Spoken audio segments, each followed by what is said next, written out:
Kaixo, az gaitezen aste ekonomiaren beste emanaldi batekin.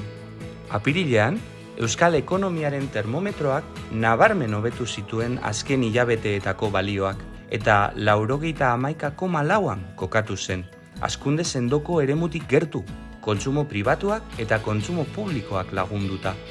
Aurreko hilabeteetako indarrari eutsi baitzioten.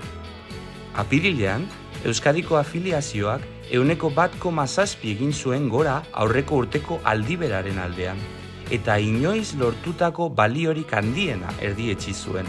Hala, dagoeneko badira zenbait hilabete ondoz-ondo 1.000.000 afiliazioaren gainetik. Irailean, Lanbideren bulegoetan erregistratutako langabezia 1,4a igo zen. Langabeen kopurua ia 110.000 iritsi zen, 157 emakumeak. Hurrengora arte!